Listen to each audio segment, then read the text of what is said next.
Sa gihapon ang aton mga jeepney drivers kag operators sa pihak nga nabuyagyag sa Kongreso kag sa Senado, sa pihak nga nabuyagyag sa paghulag sang driver kag operator nga palpak kag kontra pumuluyo ang PUBMPO Modernization Program kag ina mismo gin ako sang anay DOTR Secretary Vince Dizon kag gin ako man ni Bongbong Marcos sa gihapon.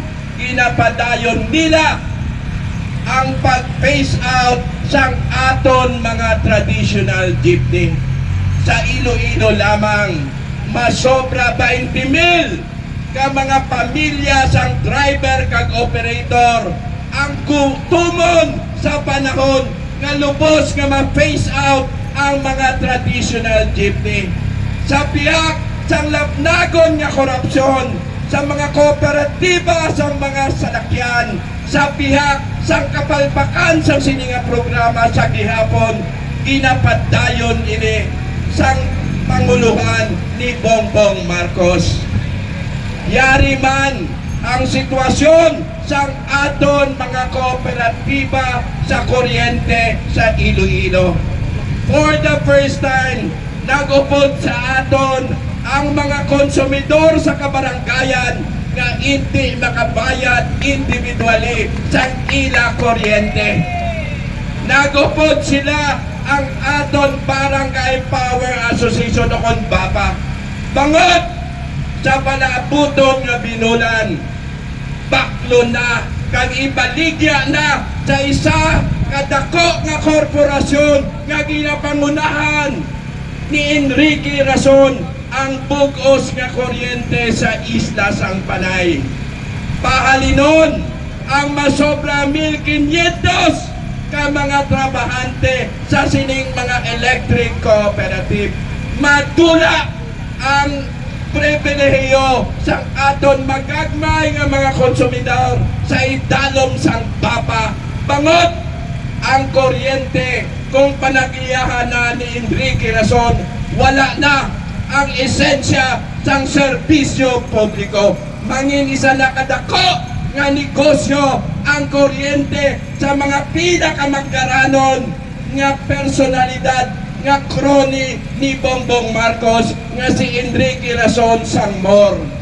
Gani subong pa lang ato na ipakita kag ato na dapat pagaugdan ang aton kauturan kag aton kaugalingon nga sa kabanwahanan nga yara sa kabanwahanan nga mapungkan ang pagbaligya o pagbakal ni Enrique Rason Sangmor sang electric cooperative naton sa bugos nga isla sang Panay kag Guimaras.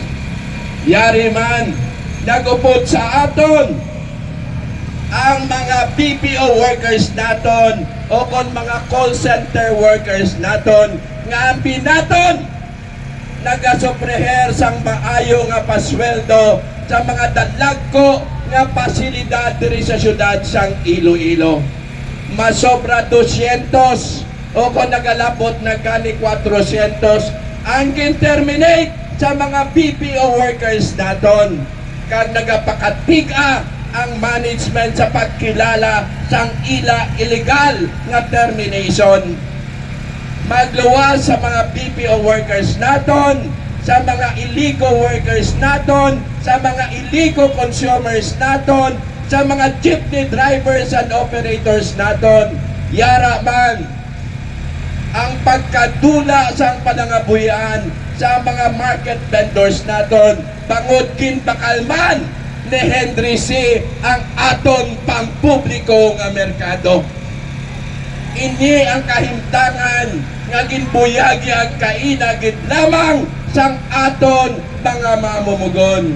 Yara man ang problema sang aton kapalibutan nga ginbuyagi ang kainaman sang aton kauturan sa amnig antike nga wala lamang nagahatag sang kakugmat sa pagkaguba kag malala nga korupsyon kag pagkaguba sa aton kapalibutan, kundi nagapasiguro nga madula sa aton kultura, ang kultura sa isla sang Panay, pati na ang buwas damlag sang pumuluyo dire bangod kapalibutan, pundo, pati na ang pagpamahog sang ila pagtiner sa mga duta nga ilailistaran ang gintuga sa sining malala nga kaso sang korupsyon diri mismo sa isla sang Panay.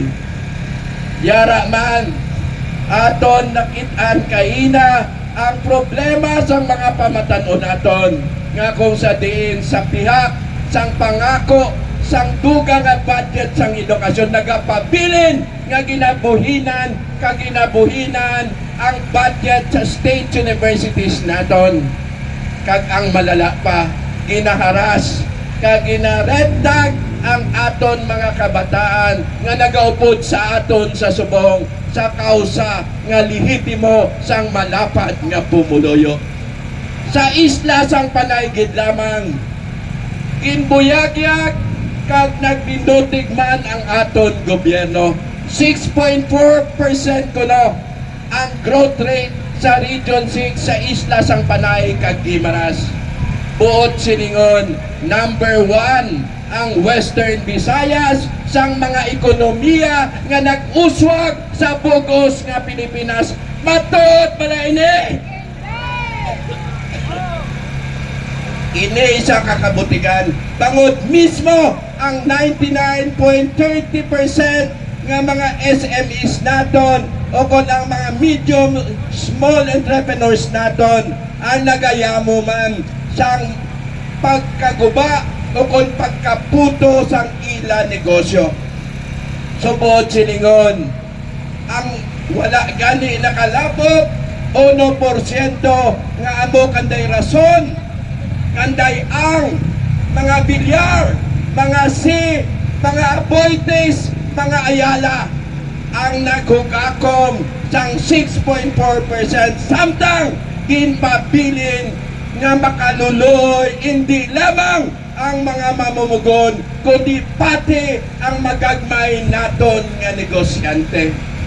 Gani sa sini nga kahintangan may dapat pabala kita asahan sa State of the Nation address karon ni Bongbong Marcos. Wala kita sang dapat asahan kag